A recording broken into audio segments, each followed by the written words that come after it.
मेरी भाषा हिंदी भाषा परिवार में आप सभी प्यारे विद्यार्थियों का एक बार फिर से स्वागत है। आज की इस वीडियो में हम हल करने वाले हैं हमारा हिंदी का कार्यपत्र क्रम संख्या 22, जो कि आपको मिला है 27 अगस्त 2021 को।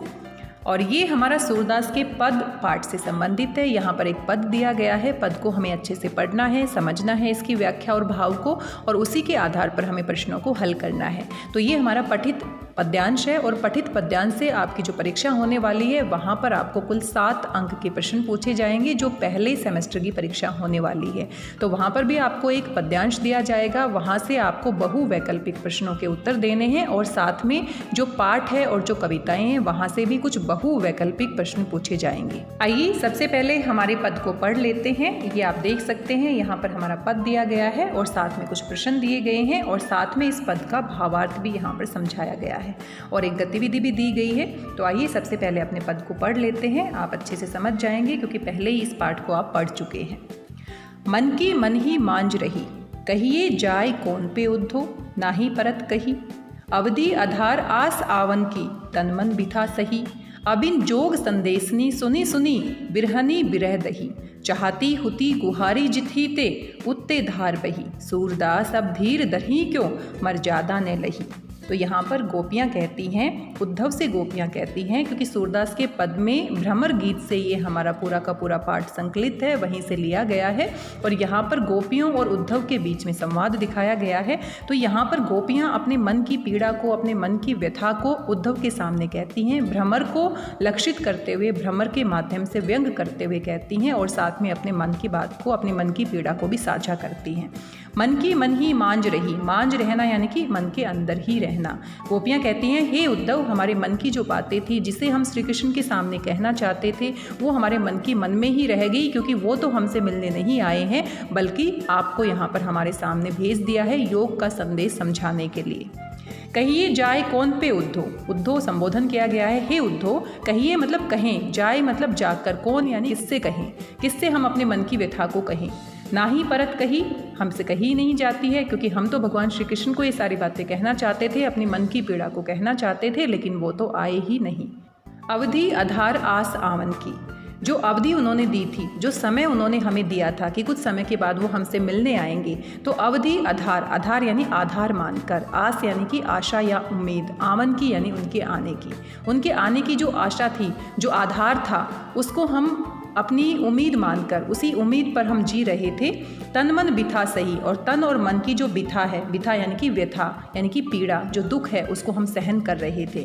क्यों? क्योंकि हम इस उम्मीद में थे, इस आस में थे कि एक ना एक दिन भगवान श्री कृष्ण आएंगे और हमारे मन की बिथा को सुनेंगे, क्योंकि एक ना एक दिन भगवान श्री कृष्ण आएंगे और उनकी मन की जो पीड़ा है, उनका मन का जो दुख है, उनकी व्यथा जो है, उसको सुनेंगे।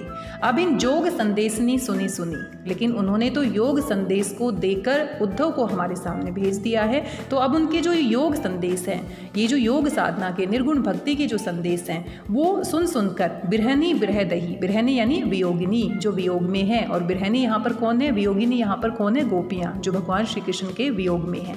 बिरहनी बिरह दही, बिरह दही, दही यानी जलना, विरह यानी विरह में, विरहनी यानी विरह में रहने वाली स्त्रियां यानी गोपियां। तो जो हम विरहनी गोपियां हैं, वो ये योग संदेश को सुन सुनकर हमारी विरह की जो अग्नि है, वो और हमें क्या कर रही है, जला रही है। चाहती हुती गुहारी जितीते, चाहती हुती, चाहती हुती, हुती यानी थी, हम चाहती थी, गुहारी यानी गुहार लगाना, अपनी रक्षा के लिए प्रार्थना करना, जितीते जहाँ से, उतते धार बही, और वहीं से धार बही, किसकी धार बही, योग संदेश की धारा बही। जिस भगवान श्री कृष्ण से हम अपनी मन की पीड़ा को कहना चाहते थे, अपनी रक्षा के लिए गुहार लगाना चाहते थे, वहीं से योग संदेश की धारा बह रही है। उन्होंने तो योग संदेश देकर उद्धव को हमें समझाने के लिए भेज दिया है।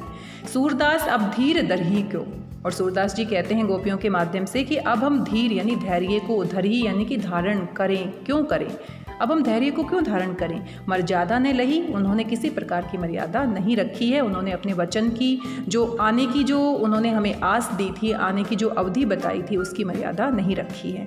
तो ये सारी बातें यहाँ पर गोपियाँ कहती हैं, उद्धव से कहती हैं। यहाँ पर संवाद दिखाया गया है। यहाँ पर कठिन शब्दावली, शब्दार्थ भी आप देख सकते हैं। आधार यानी आधार, उम्मीद यानी उम्मीद या आशा आप कह सकते हैं। जोग यानी योग संदेश के लिए प्रयोग किया गया है। बिथा यानी व्यथा, पीड़ा, दुख, दर्द, कुछ भी आप कह सकते हैं। बिरहनी ही विरह में रहने वाली जो गोपियाँ हैं, गुहारी यानी कि गुहार लगाना रक्षा के लिए प्रार्थना करना। और यहाँ पर भावार्थ भी दिया गया है, आइए जल्दी से इसे भी पढ़ लेते हैं। गोपियाँ उद्धव से अपनी पीड़ा बताते हुए कह रही हैं कि श्री कृष्ण के गोकुल छोड़कर चले जाने के उपरांत उनके मन में स्थित श्री कृष्ण के प्रति जो प्रेम की भावना रह गई है, वह सिर्फ इसी आशा में अपने तन मन की व्यथा को सहन कर रही थी, जब श्री कृष्ण वापस लौटेंगे तो वह कृष्ण के समक्ष अपने प्रेम को प्रकट करेंगी और कृष्ण के प्रेम की भागीदार बनेंगी। परंतु जब उन्हें कृष्ण के द्वारा भेजा गया योग संदेश मिला, उद्धव ने ये बताया कि अब कृष्ण वापस नहीं आएंगे, तो गोपियाँ टूट सी गई। उनके विरह की जो व्यथा है, जो पीड़ा है, वो और बढ़ जाती है और जो पीड़ा की जो अग्नि है उसमें वो जलने लगती हैं। अब वो अपने मन में किसी भी प्रकार का धैर्य धारण नहीं करना चाहती, झूठी उम्मीद के सहारे जीना नहीं चाहती हैं, क्योंकि भगवान श्री कृष्ण ने उनके वचन की मर्यादा को नहीं रखा है। तो आइए देख लेते हैं कौन कौन से प्रश्न पूछे गए हैं। उद्धव गोपियों के लिए किसका संदेश लेकर आए थे? उद्धव गोपियों के लिए श्री कृष्ण का संदेश लेकर आए थे, योग साधना का संदेश लेकर आए थे कि योग साधना में अपना मन लगाओ, भगवान श्री कृष्ण वापस नहीं आएंगे, उनकी उम्मीद में उनके सहारे अपने जीवन को ऐसे ही व्यर्थ मत गवाओ। दूसरा प्रश्न है, गोपियों को किससे गुहार सुनी जाने की उम्मीद थी? गोपियों को ये उम्मीद थी, ये आशा थी कि श्री कृष्ण उनकी गुहार को सुनेंगे, उनकी रक्षा करेंगे, उनसे मिलने जरूर आएंगे, अपने वचन को पूरा करने के लिए जरूर आएंगे। उनके प्रेम की अभिव्यक्ति और उनके प्रेम की स्वीकृति उन्हीं के सामने वो करेंगी, लेकिन ऐसा नहीं हुआ है, उनकी उम्मीद टूट गई है। गोपियों ने किस प्रकार से श्री कृष्ण का इंतजार किया है?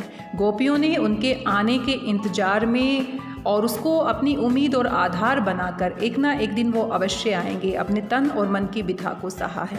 तो इसी तरह से उन्होंने इंतजार किया है कि एक ना एक दिन वो आएंगे। कुछ समय अंतराल उन्होंने दिया था कि इतने समय के बाद वो मिलने जरूर आएंगे, तो उसी को आधार मानकर वो उनका क्या करती है, इंतजार करती हैं।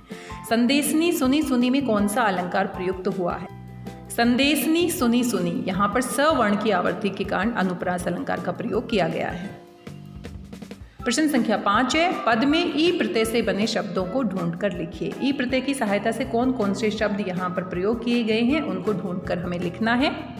हमें यहाँ पर ई प्रत्यय से बने शब्दों को ढूंढना है। तो अगर हम अपने पद की बात करें तो यहाँ पर देख सकते हैं रही, कही, सही, दही, बही और लही, इन सभी में बड़ी ई का प्रयोग किया गया है अंत में, और ई प्रत्यय का प्रयोग यहाँ पर किया गया है।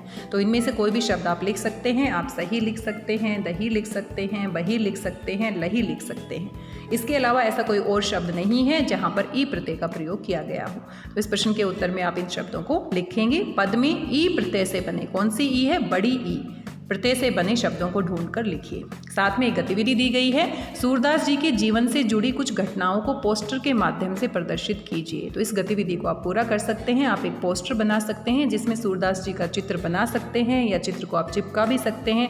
उनके जीवन की जो महत्वपूर्ण बातें हैं उनसे संबंधित आप पोस्टर बना सकते हैं, और बहुत ही आकर्षक गतिविधि है ये। इसको आप अपनी रचनात्मकता से, अपनी क्रिएटिविटी से और भी अच्छा बना सकते हैं। तो ये आप खुद से करेंगे। ये जो गतिविधि है इसको आप खुद से करेंगे सभी बच्चे।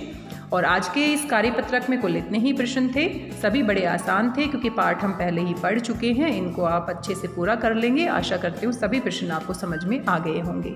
आज के इस वीडियो में बस इतना ही। मिलते हैं एक नए वीडियो में कुछ और महत्वपूर्ण कार्यपत्रिकाओं के साथ। तब तक स्वस्थ रहिए, व्यस्त रहिए, मस्त रहिए, खुश होकर पढ़ते रहिए। मेरी भाषा हिंदी भाषा परिवार के साथ जुड़ने के लिए आप सभी का धन्यवाद, बहुत बहुत धन्यवाद।